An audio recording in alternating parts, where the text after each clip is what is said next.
He wants us to know. Do you know what's going on in your city? Do you know what the need is? I want to just share real quickly. I'm going to invite Louis to come up here and talk to us real quick. We saw a need in our city. We saw homelessness and drug addiction, alcoholism, and there's a ministry going on every week called the Mission at Home, and it's a great opportunity for you to get involved. And we saw this need, but I love how it happened, and I love kind of the story behind it. So Louis, why don't you share us a little bit about kind of that ministry and what God's doing with it and how it started, man? Last fall, I had the opportunity to go to Mission 111 and go to Africa. I went, a couple of us all went out there, thinking that, oh man, I'm called to Africa. I'm going to go do foreign missions.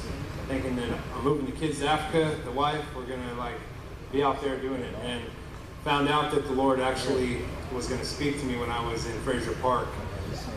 We were doing boot camp there. And the Lord really revealed something to me, which was the city, man.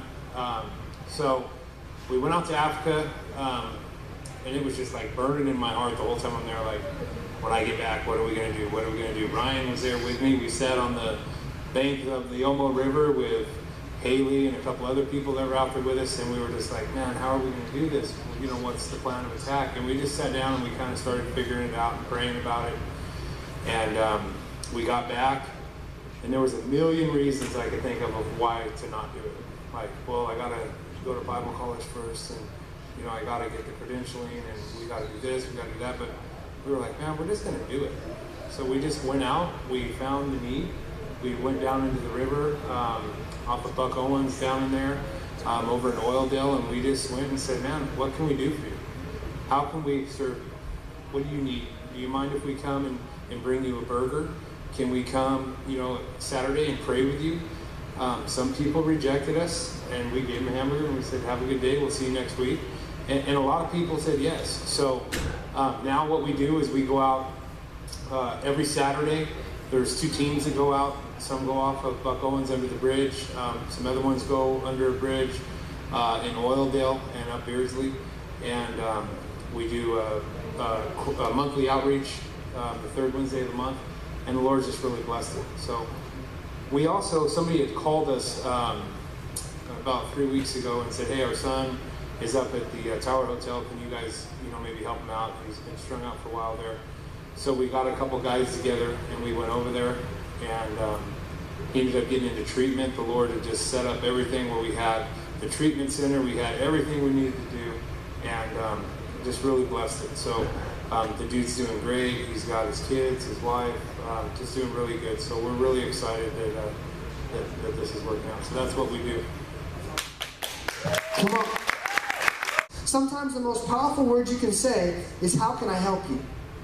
And I got Lindsay here tonight. Lindsay, I'm going to invite you to come up and talk to us, because another thing that God's doing through our ministry is we do this ministry at the Bakersfield Hotel, and God's been showing up and doing some awesome stuff, but it kind of happened in a unique way. Lindsay, can you just share with us about how that happened and what the Lord's doing? Yeah, so a couple months ago when Louis got back from Ethiopia, it was around the same time that I got back, and I just began asking God, how can I be used in my city? And I really wanted to reach the lost, and he put downtown specifically on my heart. So I just began praying, and one night after a dodgeball tournament that Upper Room had, we had a bunch of hot dogs, and Arthur asked me, he's like, hey, do you want to go give these hot dogs to some people downtown? And I said, yeah. So we prayed, and we went down, and we were asking God to lead us to someone that we could give them to. And that was the first night that we met a woman who was walking, and she had just basically lost everything. She had been living in a hotel that got raided with bed bugs.